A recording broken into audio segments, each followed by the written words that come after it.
நேத்து big pass பார்க்கும்போது ஒரு மிகப்பெரிய ஒரு விஷயம் வந்து நடந்திருக்கு. விஜே நந்தினி அவர்கள் வந்து இனிமே இந்த பிக் பாஸ் வீட்டுக்குள்ள என்னால இருக்க முடியாது அப்படின்னு சொல்லிட்டு வாக் அவுட் ஆகியிருக்காங்க. ஏன் வந்து இது வந்து ப்ரோமோ கட்ல ஏன் வரல? நந்தினி வந்து யாரோ பயங்கரமா ட்ரிகர் பண்ணியிருந்திருக்காங்க. பட் எந்த இடத்துல நந்தினியை வந்து ட்ரிகர் ஆனாங்க இல்ல யாரு ட்ரிகர் பண்ணாங்க அப்படிங்கிறது தெரியல. அக்டோபர் 5ஆம் தேதி முதல் உங்கள் ஜெயச்சந்திரன் இப்பொழுது மிக பிரம்மாண்டமாக கீழ்கட்டளையில் ஆச்சி அதிரசமா விடுங்க, கையில தட்டி சூடான எண்ணெயில பொரிச்சா அதிரசம் ரெடி. நேத்து பிக் பாஸ் பார்க்கும்போது ஒரு மிகப்பெரிய ஒரு விஷயம் வந்து நடந்திருக்கு. விஜே நந்தினி அவர்கள் வந்து இனிமே இந்த பிக் பாஸ் வீட்டுக்குள்ள என்னால இருக்க முடியாது அப்படின்னு சொல்லிட்டு வாக் அவுட் ஆகியிருக்காங்க. இதுக்கு பின்னாடி நிறைய கேள்விகள் வந்து இருக்கு.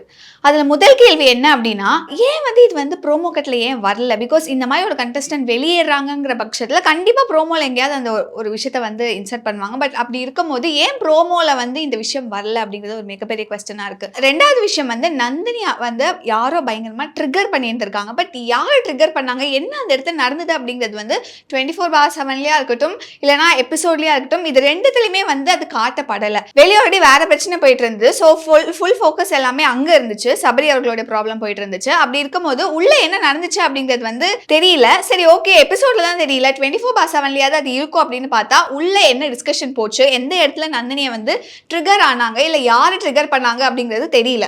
மூணாவது விஷயம் என்ன அப்படின்னா, ஏன் வந்து நந்தினி அவர்கள் பேசின மைக்கை வந்து ஒரு பாயிண்ட்டுக்கு மேலே அவங்க கழட்டிட்டு பயங்கரமாக எல்லாருமே திட்ட ஆரம்பிச்சிட்டாங்க. அப்படி இருக்கும்போது சில இடங்கள்ல நந்தினி பேசின விஷயங்கள் எதுவுமே வரல. அதாவது ஆடியோ சுத்தமாக இல்லை.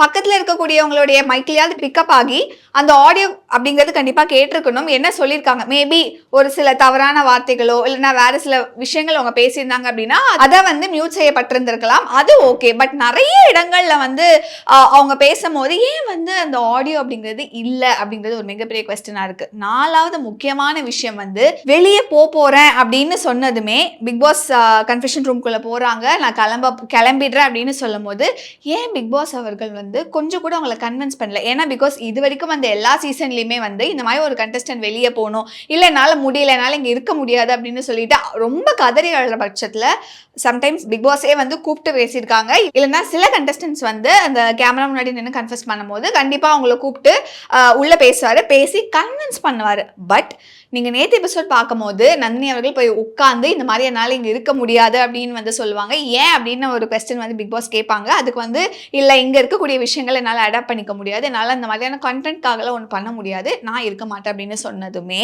நீங்கள் வந்து உங்களுடைய வலது பக்கத்தில் இருக்கக்கூடிய கதவை திறந்து நீங்கள் வெளியே போயிடலாம் அப்படின்னு டேரக்டாக சொல்லிட்டாரு. கொஞ்சம் கூட கன்வின்ஸே பண்ணல. ஏன் கன்வின்ஸ் பண்ணல அப்படின்னு சொல்லிட்டு இன்னும் அடுக்கடுக்கான கேள்விகள் தான் வந்து முக்கியமாக வந்து முன்வைக்கப்படுது. இன்னும் ஃபைனலி ஒரு விஷயம் என்ன அப்படின்னா, இவ்வளோ பிகாஸ் அதை நம்ம பார்க்கும்போதே நந்தினி அவர்கள் ரொம்ப மென்டலி அன்ஸ்டேபிளாக தான் இருந்திருக்காங்க. ஸோ நிறைய பிக் பாஸ் பார்க்குறவங்களுடைய மிகப்பெரிய கொஸ்டின் வந்து, இவ்வளோ மென்டலி அன்ஸ்டேபிளாக இருக்கக்கூடிய ஒரு பர்சனை எப்படி வந்து பிக் பாஸ்க்குள்ளே நீங்கள் விட்டீங்க? பிகாஸ் பிக் பாஸ் அப்படிங்கிற ஒரு ஷோக்கு முன்னாடி நிறைய எவால்வேஷன், டாக்டர்ஸோட எவால்வேஷன், ஒரு ஐக்யூ டெஸ்டிங்காக இருக்கட்டும், ஒரு சைக்காட்ரிக் எவால்வேஷன் அப்படின்னு நிறைய லெவல்ஸ் ஆஃப் எவால்வேஷனுக்கு அப்புறம் தான் பிக் பாஸ்க்குள்ளே வர முடியும் அப்படிங்கிறது வந்து ஒரு சில இடங்கள் விஜய் சேதுபதி அவர்களே வந்து சொல்லியிருந்தாரு. அப்படி இருக்கும்போது இதை வந்து எவாலுவேட் பண்ணாம வந்து எப்படி உள்ள அமைச்சிருக்க முடியும்? இல்லை ஒருவேளை டிஆர்பிக்காக ஓகே இந்த மாதிரி இருக்கக்கூடிய பர்சனை உள்ள விட்டா அவங்க என்னென்ன மாதிரி கான்டென்ட்ஸ் கொடுப்பாங்க அப்படிங்கிறதுனால பியோர் அண்ட் பியோர் டிஆர்பிக்காக அவங்கள உள்ள விட்டுருக்கீங்களா அப்படின்னு சொல்லிட்டு ஏகப்பட்ட கேள்விகள் வந்து பிக் பாஸை நோக்கி வந்து நிறைய விஷயங்கள் வந்து கேட்டுக்கிட்டு இருக்காங்க. நந்தினி சைட்லேருந்து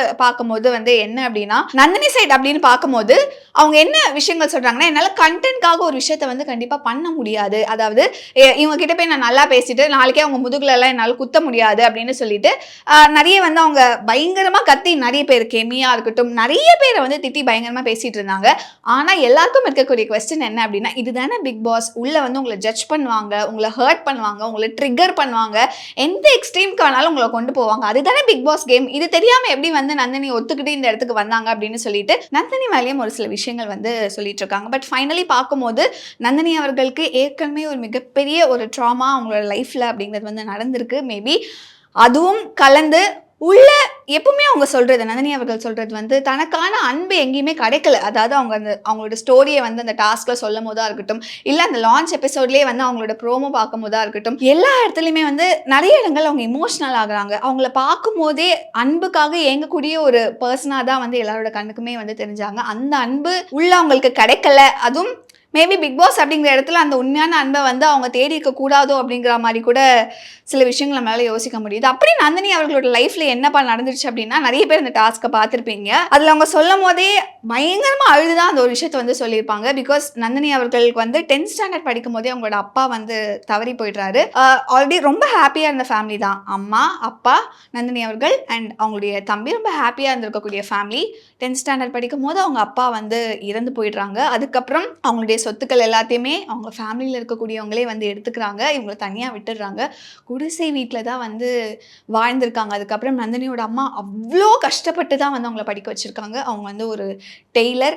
இப்படி இருக்கும்போது ரொம்ப கஷ்டப்பட்டு வந்து பிகாஸ் ஈஸியாக சொல்லிடுவாங்கள்ல, அப்பா இல்லாமல் ஒரு பொண்ணோ இல்லைன்னா ஒரு பையனோ வளர்றாங்க அப்படின்னா ரொம்ப ஈஸியாக ஜட்ஜ் பண்ணிடுவாங்க. ரொம்ப தப்பாக அந்த அம்மாவை கூட அந்த அளவுக்கு பயங்கர தப்பாக பேசக்கூடிய ஒரு சமூகத்தில் தான் நம்மளாம் இருந்துகிட்ருக்கோம். அப்படி இருக்கும்போது அந்த மாதிரி தப்பாக இல்லாமமே பேசியிருக்காங்கன்னு சொல்லியிருந்தாங்க. இப்படி போயிட்டு இருக்கும்போது ஆல்ரெடி ஒரு புயல் அடித்து ஓஞ்சது, அவங்க அப்பா வந்து இறந்துட்டாங்கன்னு. அடுத்து இன்னொரு ஒரு மிகப்பெரிய புயல் 2017 ஒரு விஷயம் வந்து தெரிய வருது. நந்தினியோடைய அம்மாவுக்கு வந்து கேன்சர் அப்படின்னு சொல்லிட்டு நிறைய வந்து கஷ்டப்பட்டுருக்காங்க அவங்களோட லைஃப்பில், அவங்க 2 பேருமே வளர்க்குறதுக்காக. அப்படி பண்ணும்போது ஆல்சோ இன்னொரு சைட் சொசைட்டியோட ப்ரெஷர், இன்னொரு சைட் வந்து ஃபேமிலியில் இருக்கவங்களே ரொம்ப தப்பாக பேசி இதெல்லாம் அவங்களோட மைண்டில் ஓடி அவங்க உடம்பை வந்து சரியாகவே பார்த்துக்காததுனால தான் அவங்களுக்கு கேன்சர் அப்படிங்கிறது வந்துச்சுன்னு ரொம்ப அழுத்துட்ட அந்த டாஸ்கில் வந்து நந்தினி அவர்களே சொல்லியிருப்பாங்க. அப்படி இருக்கும்போது இன்னொரு விஷயம் என்ன அப்படின்னா, இன்னும் 1 வருஷம் தான் அவங்க அம்மா உயிரோடே இருப்பாங்க அப்படின்னுமே அந்த டாக்டர் வந்து சொல்லியிருந்தாங்க. ஸோ அதை கேட்டோடனே இப்போது நம்ம கூட இருக்கிறவங்க ஏதோ ஒரு நாள் அன்எக்ஸ்பெக்டடாக நம்ம விட்டுட்டு போகிறாங்க அப்படின்னா அதுவே நம்மளால் தாங்கிக்க முடியாது. ஆனால் அப்படி இருக்கும்போது அம்மா கூடவே இருக்காங்க, இன்னும் 1 வருஷம் தான் கூட இருப்பாங்க, அதுக்கப்புறம் அவங்க இருக்க மாட்டாங்க அப்படிங்கிறத கேட்டு அந்த 1 வருஷம் அவங்க என்னென்ன கஷ்டங்கள்லாம் வந்து மென்டலி எவ்வளோ விஷயங்கள் கோத்ரூ பண்ணியிருப்பாங்க அப்படிங்கிறது வந்து நினச்சே பார்க்க முடியல. அவங்களோட பர்த்டே, அவங்க அம்மா இறந்து போகிறதுக்கு முன்னாடி, அதாவது நந்தினி அவங்களுடைய லாஸ்ட் பர்த்டேயில் வந்து பயங்கரமாக கதறி அழுத்தி ஃபீல் பண்ணாங்களா. பிகாஸ் இதுக்கப்புறம் அவங்க இருக்க போகிறது இல்லை இல்லையா. அண்ட் ஆல்சோ இந்த ஃபெஸ்டிவல் டைம்லலாம் வந்து பார்க்கும்போது அவ்வளோ கஷ்டமாக இருக்குமா, அம்மா இல்லாமல் இதுக்கப்புறம் என்ன பண்ண முடியும். கதறி அம்மா காலையிலே வந்து கதறி அழுதன்லாம் சொல்லும் போது அந்த ஒரு விஷயத்தை நம்மளால இமேஜின் கூட பண்ணி பார்க்க முடியல. 2018 வந்து நந்தினியோட அம்மா அவங்களுடைய கண்ணு முன்னாடியே வந்து இறந்து போகிறாங்க. 2 மிகப்பெரிய புயல் வந்து அவங்களோட லைஃப்பில் அடிச்சிடுது. ஆல்ரெடி சொந்தக்காரங்க யாருமே சப்போர்ட்க்கு இல்லை. அவங்களுடைய டெத் அப்போ ஏதோ ஃபார்மாலிட்டிக்காக அவங்க சொந்தக்காரங்க வந்து போயிருக்காங்க. அதுக்கப்புறம் அவங்க அம்மா இறந்து ஒரு 3வது நாளே நந்தினி அவர்களும் அவங்களுடைய தம்பி அவர்களும் போய் ஹாஸ்டலில் ஜாயின் பண்ணிடுறாங்க. நந்தினிக்கு வந்து அந்த பாயிண்டில் இருக்கவே வேணாம், இதுக்கு மேலே உயிரோடு எதுக்கு இருக்கணும் அப்படிங்கிற மாதிரி ஒரு பாயிண்டில் இருக்கும் போது, சரி இதுக்கப்புறம் தம்பி இருக்காங்க, அவங்கள நல்லா படிக்க வைக்கணும், அவங்களுடைய கெரியர் நல்லா இருக்கணும் அப்படிங்கிறதுனால தம்பிக்காக மட்டுமே வந்து அவ்வளோ தூரம் அவங்க உழைச்சிருக்காங்க. ஸோ இப்படி அவங்களோட லைஃப் அப்படிங்கிறது வந்து போயிட்டுருக்கு. கோவிட் டைம்லலாம் வந்து அவங்க ஹாஸ்டலில் இருக்கக்கூடிய எல்லாருமே அவங்களோட வீட்டுக்கு போயிடுவாங்களாம். பட் இவங்களுக்கு போகிறதுக்கு வீடு இல்லை, சொந்தக்காரங்களும் சப்போர்ட் இல்லைன்னும் போது அந்த ஹாஸ்டல்லே தான் இருந்தாங்களாம். கேட்கும் போதே சில விஷயங்கள் நம்மளால் நினச்சி கூட பார்க்க முடியல. இந்த மாதிரி தொடர்ந்து அவங்களோட லைஃப்ல இவ்வளோ பெரிய ஒரு மென்டல் ட்ராமா அப்படிங்கிறது நடந்துருந்துச்சு. அதுக்கப்புறம் ஒரு பாயிண்ட்ல வந்து நந்தினி அவர்களுடைய தம்பி வந்து ஒரு கிரிக்கெட் பிளேயர் ஆகுறாரு. டிஎன்பிஎல்ல வந்து சேப்பாக் சூப்பர் கில்லி, ஸோ இந்த டீம்ல தான் வந்து பவுலராக இருக்காங்க. ஸோ ஆல்மோஸ்ட் கிட்டத்தட்ட அவங்களோட லைஃபுமே செட்டில் ஆயிடுது. 2021 வந்து இவங்க சென்னை வராங்க. இவங்க கோயம்புத்தூர் பொண்ணு, இங்கேருந்து கிளம்பி சென்னை வராங்க. சென்னை வந்து இருக்கும்போது ஒரு வீடு கிடைக்காம அவங்க அவ்வளோ கஷ்டப்பட்டுருக்காங்களா. பிகாஸ் அப்பா இல்லை, அம்மாவும் இல்லை, ஒரு சிங்கிள் பேரண்ட்டாக, அதுவும் மீடியாவுக்குள்ளே அப்படின்னும் போது நந்தினி அவர்கள் ஒரு ஆங்கர் தான் அண்ட் ஒரு ஆஸ்பைரிங் ஆக்ட்ரஸும் கூட. இப்படி இருக்கும்போது ஆல்ரெடி மீடியாக்காரங்க அப்படி இல்லை, சினிமாக்காரங்க அப்படின்னாலே வீடு கொடுக்க மாட்டாங்க. இன்னொரு சைட் வந்து அப்பா அம்மா இல்லை, ஒரு மீடியாவில் இருக்கக்கூடிய ஒரு பர்சன், ஒரு பொண்ணு அப்படின்னும் போது அவங்கள ரொம்ப தப்பாக பார்த்துருக்காங்க, நிறைய தப்பாகவும் பேசி இருந்திருக்காங்களாம். வீடு கிடைக்காம அவ்வளோ தூரம் கஷ்டப்பட்டிருக்காங்க. இந்த மாதிரி அவங்க லைஃப்பில் சொல்லிக்கிட்டே போகலாம், அவ்வளோ மிகப்பெரிய மென்டல் ட்ராமா. சரி ஓகே, ஃபேமிலிக்குள்ளே கிடைக்காத ஒரு அன்பு, அப்பா இல்லை அம்மா இல்லை சொந்தக்காரங்களும் இல்லை, வேற ஒரு அன்பு அவங்க வெளியே தேடும் போது நிறைய ஏமாற்றங்கள், நிறைய ஆண்களை நம்பி அவங்களுக்கு நிறைய ஏமாற்றங்கள் தான் வந்து மிஞ்சிருக்கு. ஸோ இவ்வளோ கஷ்டங்களோட சரி ஓகே இனிமேல் நம்மளோட லைஃப்பில் என்ன ஒரு டேர்னிங் பாயிண்ட் அப்படின்னா அது பிக் பாஸாக தான் இருக்க முடியும் அப்படின்னு சொல்லிட்டு அவ்வளோ தூரம் ட்ரை பண்ணி பிக் பாஸ்குள்ளே வந்திருந்தாங்க. அண்ட் இப்படி இருக்கும் போது அவங்க லைஃப்பில் ஒரு மிகப்பெரிய டேர்னிங் பாயிண்ட் அப்படிங்கிறது வேணும் அப்படிங்கிறதுக்காக தான் பிக் பாஸ்குள்ளே வந்தாங்க. அண்ட் இவங்களோட கேம் அப்படிங்கிறது ஓகே பயங்கரமாக கிக் ஸ்டார்ட் பண்ணுவாங்க. ஓகே ஏதோ அங்கங்கே கொஞ்சம் இமோஷ்னலி டவுனாக இருந்தாலுமே கூட அப்பப்போ இந்த கான்டென்ட்ஸ் எல்லாம் பண்ணுறதா இருக்கட்டும், மற்றவங்க கூட பேசுறதா இருக்கட்டும், கலாய்க்கிறதா இருக்கட்டும், ஈவன் அந்த 24/7 பார்க்கும்போது ஒரு பாயிண்ட்ல வாட்டர்மெலன் ஸ்டார் அவங்க கூட நின்று ஒரு லவ் கண்டென்ட்லாம் அந்த கேமரா முன்னாடிலாம் பண்ணிட்டு இருந்தாங்க.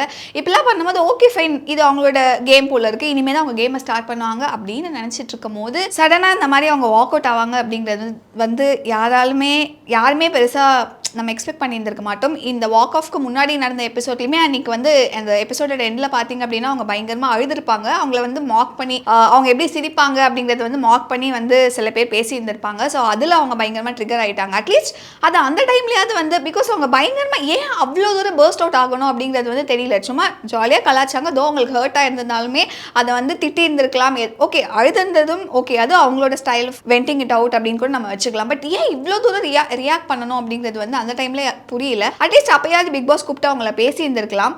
அப்பயும் அது நடக்கல.